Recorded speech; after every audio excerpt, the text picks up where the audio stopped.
রাজধানীতে তীব্র গ্যাস সংকট, ফিলিং স্টেশনে যানবাহনের দীর্ঘ সারি, ঘন্টার পর ঘন্টা অপেক্ষায় ভোগান্তিতে চালকেরা। আমরা ৩-৪ ঘন্টা দাঁড়ায় রয়েছি, আমরা গ্যাস পাইতেছি না। আমরা গ্যাসের সিরিয়াল আপনার পাম্পে গেলাম, আমরা গ্যাস পাই না। 2034 সালের মধ্যে ট্রিলিয়ন ডলারের অর্থনীতি গড়তে বদ্ধপরিকর সরকার, বললেন প্রধানমন্ত্রী। টেকসই ও স্থায়ী বিদেশি বিনিয়োগ চায় Bangladesh. When you invest in Bangladesh, our government will invest in you through our time, support and policies. This is a commitment. We will try our best. শহীদ জিয়া হত্যার আসামি মোজাফফর মানবতা বিরোধী অপরাধের মামলায় গ্রেফতার, 2 দিনের জিজ্ঞাসাবাদের অনুমতি দিল ট্রাইব্যুনাল। শাপলা চত্বর হত্যার আনুষ্ঠানিক অভিযোগ 27 জুলাই জানালেন চিফ প্রসিকিউটর। 1 বছরের মধ্যে শেষ হবে জুলাইয়ের মামলাগুলোর তদন্ত। স্বাস্থ্য খাতকে আরো মানবিক ও দক্ষ করে তোলার আহ্বান ডাক্তার জুবায়দার। হলি ফ্যামিলি হাসপাতালে তুলে দিলেন কৃতি শিক্ষার্থী সম্মাননা। প্রশ্নফাঁস কাণ্ডে ফাস্ট ট্র্যাক আদালত গঠনের ঘোষণা মোদির, কটাক্ষ রাহুল গান্ধীর। অনর সিজেপি গণ অভ্যুত্থানে রূপ নেওয়ার আশঙ্কা। স্বাগত নিউজ 24 সংবাদে আপনাদের সাথে আছে মিতাসনিম অর্থী। দেখছিলেন বিআরবি কেবলস সংবাদ শিরোনাম। ঢাকা সহ সারা দেশের সিএনজি পাম্পে ফের গ্যাসের তীব্র সংকট। কয়েকদিন ধরেই এক পাম্প থেকে আরেক পাম্পে ছুটছেন চালকেরা, যেখানেই যাচ্ছেন সেখানেই দীর্ঘ সারি, অপেক্ষা ঘন্টার পর ঘন্টা। কর্তৃপক্ষ বলছে গ্যাসের চাপ কম, তাই চাহিদা মেটাতে হিমশিম খেতে হচ্ছে। সরকারের পক্ষ থেকে বলা হচ্ছে মহেশখালী টার্মিনালে কারিগরি ত্রুটির কারণে এমন পরিস্থিতি। সংকট কেটে যাবে শিগগিরই। সিএনজি স্টেশন থেকে যানবাহনের জন্য গ্যাস নেওয়া এখন যেন ধৈর্যের বিরাট একটা পরীক্ষা। কেউ আসছেন ভোর রাতে, কেউ ভোরের আলো ফুটতে না ফুটতেই। দীর্ঘ সারিতে অপেক্ষাটা ঘন্টার পর ঘন্টা, কারো লাগছে 4 ঘন্টা, কারো লাগছে আরো বেশি। কেউ বা আবার ঘুরছেন এই পাম্প থেকে সেই পাম্পে। রাজধানী জুড়েই এমন পরিস্থিতি। গ্যাস নাই, গ্যাস আপনার 1 সপ্তাহ 15 দিন যাবতেই ঠিক মতো গ্যাস নিতে পারি না, গ্যাসের প্রেশার কম, 100-150 টাকার গ্যাস ঢোকে আর ঢোকে না। 8টার থেকে এখানে সিরিয়াল আছে। সরকারের কাছে দাবি এইটাই আমাদের, যে আমরা যেন পাম্পে গ্যাসটা পাই, কারণ এটাতে আমাদের রিজিক। রাজধানীর পার্শ্ববর্তী এলাকা গাজীপুরের টঙ্গী, এখানেও ভোর থেকে দেখা গেছে লম্বা সারি। প্রেসার যেখানে 210-20 থাকার কথা, সেখানে প্রেসার চলে আসছে 110-20-এ। গ্যাস পাওয়া যায় না, প্রেসার থাকে না, একবার গ্যাস নিয়ে ঢাকায় যায় আবার আসা যায় না। সাভারেও একই চিত্র। সিএনজি ফিলিং স্টেশন ও কারখানায় দেখা গিয়েছে গ্যাসের তীব্র সংকট। কোথাও কোথাও তীব্র ভিড়ে বিশৃঙ্খলার ঘটনাও ঘটছে। বুধবার রাতে ঠাকুরগাঁওয়ে ঘটে এমন ঘটনা। বৃষ্টি উপেক্ষা করে বিভিন্ন ফিলিং স্টেশনে দেখা গেছে উপচে পড়া ভিড়। ঘটেছে হাতাহাতির ঘটনাও। হুজুগে বাঙালি কেউ একজন বলছে উরমুজ প্রণালী বন্ধ হয়ে গেছে, আর তেল ঢুকবে না, হুজুগে সবাই তেল নিতে চলে আসছে। প্রশাসন ও পাম্প কর্তৃপক্ষ অবশ্য বলছে জ্বালানির কোনো সংকট নেই, সবই গুজব। 2টার পরের থেকে মানুষ খুব তেল নেওয়ার জন্য ভিড় করতেছে, কিন্তু আমাদের তেল প্রচুর পরিমাণ আছে, তেলে কোনো সমস্যা নাই, সংকট নাই।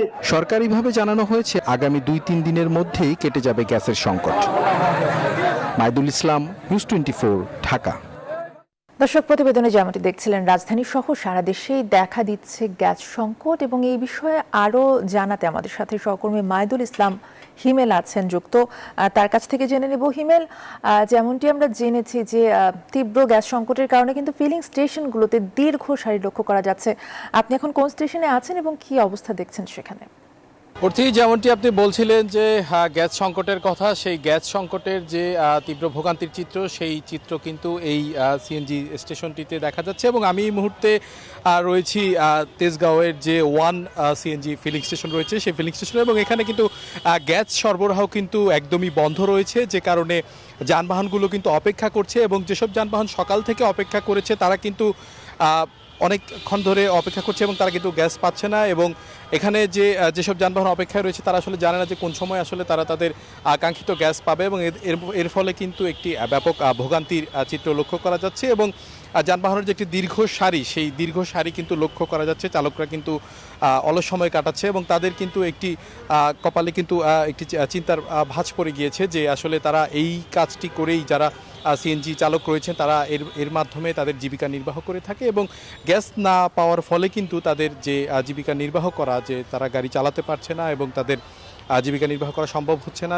সেই কারণে তারা অনেকটা ভোগান্তিতে রয়েছে, চিন্তিত রয়েছে যে কিভাবে আসলে তারা জীবিকা নির্বাহ করবে। এবং যেসব অন্যান্য যানবাহন রয়েছে, প্রাইভেট কার রয়েছে বা অন্যান্য গাড়ি রয়েছে, যেসব সিএনজি চালিত গাড়ি, সেগুলোও কিন্তু অনেকক্ষণ ধরে অপেক্ষা করছে এবং তারাও কিন্তু তাদের দিনের স্বাভাবিক কার্যক্রম কিন্তু পরিচালনা করতে পারছে না। এবং তারা কিন্তু এটির সুষ্ঠু কিন্তু সমাধান চাচ্ছে, দ্রুত সমাধান চাচ্ছে। এবং পাম্প কর্তৃপক্ষ যেমনটি জানিয়েছে যে তারাও কিন্তু এই গ্যাসের যে চাপ কমে যাওয়া, সেটির ফলে কিন্তু গ্যাস দিতে পারছে না চাহিদা মতো, এবং এই পাম্পে যে একদমই বন্ধ রয়েছে এবং এর ফলে কিন্তু তারা এই গ্রাহকদের চাহিদা পূরণ করতে পারছে না। এবং সব মিলিয়ে একটি ভোগান্তির চিত্র এই সিএনজি স্টেশনে কিন্তু লক্ষ্য করা যাচ্ছে। এবং এই যে লম্বা সারি, এবং এটি কিন্তু শুধু পাম্পে নয়, পাম্পের বাহিরে যে মূল সড়ক রয়েছে সেই সড়কেও কিন্তু একটি লম্বা সারি কিন্তু লক্ষ্য করা যাচ্ছে। তো সব মিলিয়ে এই ছিল আমার কাছে রাজধানীর তেজগাঁওয়ের যে এই সিএনজি স্টেশনের সবচেয়ে সংবাদ। ফিরে যাচ্ছে স্টুডিওতে। অর্থী। ধন্যবাদ আপনাকে। মায়াদুল ইসলাম হিমেল জানাচ্ছিলেন তেজগাঁ ফিলিং স্টেশন থেকে। প্রধানমন্ত্রী তারেক রহমান বলেছেন 2034 সালের মধ্যে দেশকে $1 ট্রিলিয়ন অর্থনীতিতে নিতে বদ্ধপরিকর সরকার, যা বাস্তবায়নে কাজ চলছে। দুপুরে চীন মৈত্রী সম্মেলন কেন্দ্রে foreign investment chamber of commerce and industry FICCI আয়োজিত অনুষ্ঠানে তিনি কথা বলেন। প্রধানমন্ত্রী আরও বলেন, ব্যবসার সফলতার জন্য সরকারের ব্যবসায়ী নীতিও গুরুত্বপূর্ণ। বাংলাদেশের অনেক চ্যালেঞ্জ আছে, একই সঙ্গে সামর্থ্য আছে। বাংলাদেশ টেকসই এবং স্থায়ী বিদেশি বিনিয়োগ চায় উল্লেখ করে তিনি বলেন, বর্তমান সরকার অর্থনৈতিক নানা চ্যালেঞ্জ সামনে রেখে কাজ করছে, আর দেশে ব্যবসা ও বিনিয়োগের সুষ্ঠু পরিবেশ নিশ্চিতে সরকার বদ্ধপরিকর। এর জন্য বিনিয়োগ বান্ধব পরিবেশ নিশ্চিতে ভ্যাট ট্যাক্স প্রক্রিয়া সহজীকরণ, সরকারি সেবা ডিজিটালাইজেশন সহ বিনিয়োগকারীদের সর্বোচ্চ নিরাপত্তা নিশ্চিতে জোর দিচ্ছে সরকার। The new forward-looking BNP government wants your companies to invest and expand in Bangladesh. Whether you are a local entrepreneur or a foreign investor. When you invest in Bangladesh, our government will invest in you through our time, support and policies. This is a commitment we will try our best. নবনিযুক্ত নৌবাহিনী প্রধান rear admiral Khandakar Misbaul আজিমকে vice admiral পদমর্যাদার rank badge পরিয়ে দিয়েছেন প্রধানমন্ত্রী তারেক রহমান এবং বিদায়ী নৌবাহিনী প্রধান অ্যাডমিরাল এম নাজমুল হাসান। সকালে ঢাকা সেনানিবাসে সশস্ত্র বাহিনী বিভাগে প্রধানমন্ত্রীর অফিসে আয়োজিত এক অনুষ্ঠানে র্যাঙ্ক ব্যাজ পড়ানো হয়। এ সময় প্রধানমন্ত্রী নবনিযুক্ত নৌবাহিনী প্রধানকে অভিনন্দন জানান। ভাইস অ্যাডমিরাল খন্দকার মিসবাউল আজিম 1987 সালের 1 জানুয়ারি বাংলাদেশ নৌবাহিনীতে যোগদান করেন এবং 1989 সালে এক্সিকিউটিভ শাখায় কমিশন লাভ করেন। প্রায় 4 দশকের বর্ণাঢ্য কর্মজীবনে তিনি নৌবাহিনীর বিভিন্ন গুরুত্বপূর্ণ কমান্ড, স্টাফ এবং প্রশিক্ষণমূলক দায়িত্ব অত্যন্ত দক্ষতা এবং পেশাদারিত্বের সঙ্গে পালন করেছেন। মানবতা বিরোধী অপরাধে গ্রেফতার দেখানো হয়েছে শহীদ রাষ্ট্রপতি জিয়াউর রহমান হত্যা মামলার আসামি মোজাফফর হোসেনকে। তাকে 2 দিনের জন্য জিজ্ঞাসাবাদের অনুমতিও দিয়েছে আন্তর্জাতিক অপরাধ ট্রাইব্যুনাল। জিজ্ঞাসাবাদ করবে ট্রাইব্যুনালের তদন্ত সংস্থা। সকালে তাকে আদালতে হাজির করা হয়। গত 16 জুলাই বনানী ডিওএইচএস এলাকার একটি বাড়ি থেকে মোজাফফর হোসেনকে গ্রেফতার করে গোয়েন্দা পুলিশ। পরিচয় নিশ্চিত হওয়ার পর তাকে সামরিক কর্তৃপক্ষের কাছে হস্তান্তর করা হয়। তাকে আমরা জিজ্ঞাসাবাদ করব। জিজ্ঞাসাবাদ করার পরে যদি তার বিরুদ্ধে সুনির্দিষ্ট অভিযোগ প্রমাণিত হয়, তখন তার বিরুদ্ধে এই মানবতা বিরোধী অপরাধের কোন ঘটনায় আমরা তার বিচারের সম্মুখীন করছি সেটা তখন বলা যাবে, এখন তো বলা যাবে। দেশের স্বাস্থ্য খাতকে আরও মানবিক এবং দক্ষ করে তুলতে চিকিৎসা, শিক্ষা এবং গবেষণায় গুরুত্ব দেওয়ার আহ্বান জানিয়েছেন জিয়াউর রহমান ফাউন্ডেশনের ভাইস প্রেসিডেন্ট ডাক্তার জুবাইদা রহমান। দুপুরে রাজধানী হলি ফ্যামিলি হাসপাতালে কৃতি শিক্ষার্থী সম্মাননা অনুষ্ঠানে অংশ নেন তিনি। কৃতি মেডিকেল শিক্ষার্থীদের হাতে তুলে দেন পুরস্কার এবং সনদ। চিকিৎসা, শিক্ষা, গবেষণা ও মানবিক স্বাস্থ্যসেবা এই 3 লক্ষ্য সামনে রেখে শিক্ষাক্ষেত্রে সম্মাননা পুরস্কার বিতরণ অনুষ্ঠান। প্রধান অতিথি জিয়াউর রহমান ফাউন্ডেশনের ভাইস প্রেসিডেন্ট ডাক্তার জুবাইদা রহমান উন্মোচন করেন ক্লিনিক্যাল গাইডলাইনের মোড়ক। গ্রামীণ স্বাস্থ্যসেবার বৈষম্য দূর করতে চিকিৎসকদের শিক্ষা জীবন থেকেই দেশ সেবার মানসিকতা গড়ে তুলতে হবে। বাংলাদেশে চিকিৎসক ও রোগীর অনুপাত 0.83 বনাম 1000, অর্থাৎ প্রতি একজন ডাক্তারকে দেখতে হয় 1200 থেকে 18 জন অসুস্থ দেশবাসীকে। গ্রামাঞ্চলে এই অনুপাত আরো ভিন্নতর। এই পরিস্থিতির হয়তো পরিবর্তন সম্ভব যদি আমরা শিক্ষা জীবন থেকেই দেশ সেবার সংকল্পে দৃঢ়ভাবে প্রতিজ্ঞাবদ্ধ হই। স্বাস্থ্য খাতে বাজেট বৃদ্ধি এবং জনমুখী স্বাস্থ্যনীতি প্রণয়নে ডাক্তার জুবাইদা রহমানের গুরুত্বপূর্ণ অবদানের কথাও উঠে আসে আয়োজনে। কাজে এই দায়িত্ব পালন করার যে গুরু ভার আপনাদের এবং আমাদের উপর পড়েছে, এটি তো মাননীয় প্রধানমন্ত্রী করে দিবেন না, উনি সুযোগ করে দিয়েছেন, আপনাদের আমাদের করতে হবে। কাজে এটাকে কিভাবে এগিয়ে নিয়ে যাবেন সে ব্যাপারে আমার মনে হয় যে আপনাদের যে দাবি। শেষে বিভিন্ন পেশাগত পরীক্ষায় কৃতিত্ব অর্জনকারী মেডিকেল শিক্ষার্থীদের হাতে পুরস্কার ও সনদ তুলে দেন ডাক্তার জুবাইদা রহমান। নাইম আলচিকো, নিউজ 24, ঢাকা। সরকার আগামী 4 থেকে 5 বছরের মধ্যে বাংলাদেশ থেকে ছানিজনিত অন্ধত্ব নির্মূলের লক্ষ্য নির্ধারণ করেছে বলে জানিয়েছেন স্বাস্থ্য প্রতিমন্ত্রী ডক্টর এম এ মুহিত। বলেন, এই লক্ষ্য অর্জনে সরকারি, বেসরকারি এবং এনজিও সমন্বয়ে একটি জাতীয় কর্মপরিকল্পনা বাস্তবায়নের উদ্যোগ নেওয়া হচ্ছে। একই সঙ্গে কৃত্রিম বুদ্ধিমত্তা, এআই ও আধুনিক প্রযুক্তির ব্যবহার বাড়িয়ে উন্নত চক্ষু চিকিৎসা দেশের প্রত্যন্ত অঞ্চলের মানুষের দোরগোড়ায় পৌঁছে দেওয়ার পরিকল্পনার কথাও জানিয়েছে স্বাস্থ্য মন্ত্রণালয়। বৃহস্পতিবার রাজধানী শেরে বাংলা নগরে জাতীয় চক্ষু বিজ্ঞান ইনস্টিটিউট ও হাসপাতালে এক কর্মশালায় এসব কথা বলেন তিনি। মাননীয় প্রধানমন্ত্রী এবং আমাদের আলোচনা হয়েছে আই কেয়ার নিয়ে। বিশেষ করে তিনি ব্যক্তিগতভাবে উদ্যোগ এবং আগ্রহ দেখিয়েছেন রিফ্র্যাক্টিভ এরর এবং স্কুল চিলড্রেন এবং children as a whole. National eye care initiative নেব আমাদের সরকারের পক্ষ থেকে, যেখানে মূলত আমরা এই কাজগুলোই করতে চাচ্ছি। রিফ্র্যাক্টিভ এরর নিয়ে কাজ করতে চাচ্ছি, ক্যাটারাক্ট নিয়ে করতে চাচ্ছি, ডায়াবেটিক রেটিনোপ্যাথি নিয়ে করতে চাচ্ছি অ্যাজ এ প্রায়োরিটি। দেন এগুলোর সঙ্গে অন্যান্য গ্লকোমা সহ বিষয়গুলো আসবে।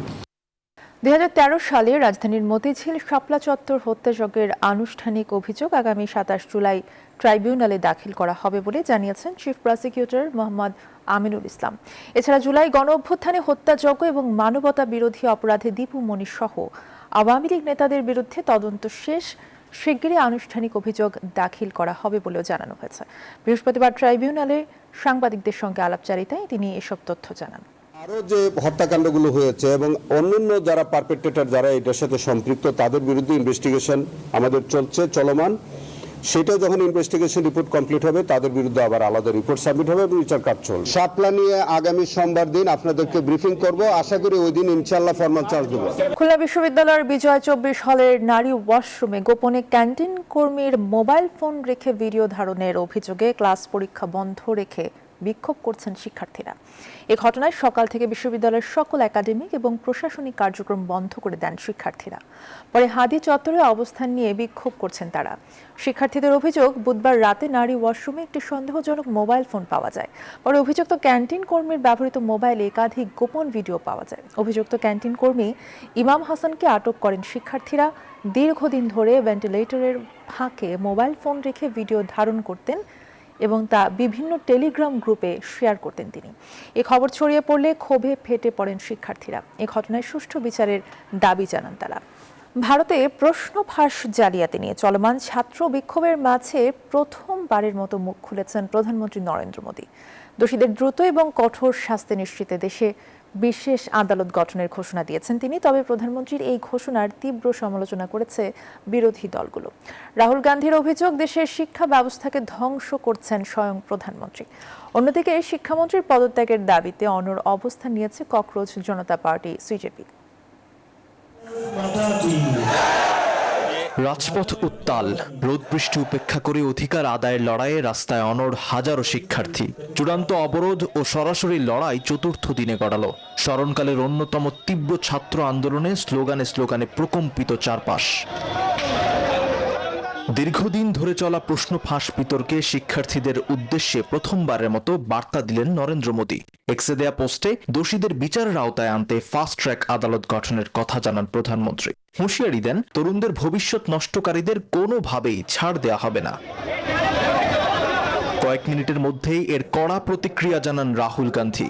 শিক্ষা ব্যবস্থা ধ্বংস ও দোষীদের আড়াল করার জন্য স্বয়ং প্রধানমন্ত্রীকে অভিযুক্ত করে তিনি শিক্ষামন্ত্রীর বরখাস্ত, ক্ষমা প্রার্থনা এবং হামলাকারীদের শাস্তির দাবি জানান। কংগ্রেস নেতার দাবি, গত 10 বছরে 150 বার প্রশ্ন ফাঁস হলেও কারো সাজা হয়নি।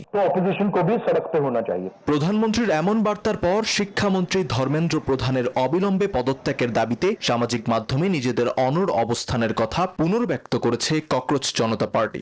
সংগঠনটির প্রতিষ্ঠাতা সভাপতি অভিজিৎ দীপকে অভিযোগ করে বলেন, 1 মাস ধরে চলা তাদের শান্তিপূর্ণ আন্দোলন বানচাল করতে বাইরে থেকে উদ্দেশ্যপ্রণোদিতভাবে লোক পাঠাচ্ছে বিজেপি। এখন আন্দোলন গতি পেয়েছে আর সহিংসতায় উস্কানি দেওয়ার জন্য বিজেপির কর্মীদের পাঠানো হচ্ছে, তারাই পাথর ছুটছে। পুলিশ এখানে ট্রাক ভর্তি পাথর নিয়ে আসে এবং তারপর বিজেপির গুন্ডারা এসে পাথর ছোড়ে এবং সিজেপির সমর্থকদের বদনাম করে। ককরোচ জনতা পার্টি কে লোগোं को बदनाम करते हैं। দাবি পূরণ না হওয়া পর্যন্ত আন্দোলন চলবে বলেও জানিয়েছে তারা। Desk report, news 24।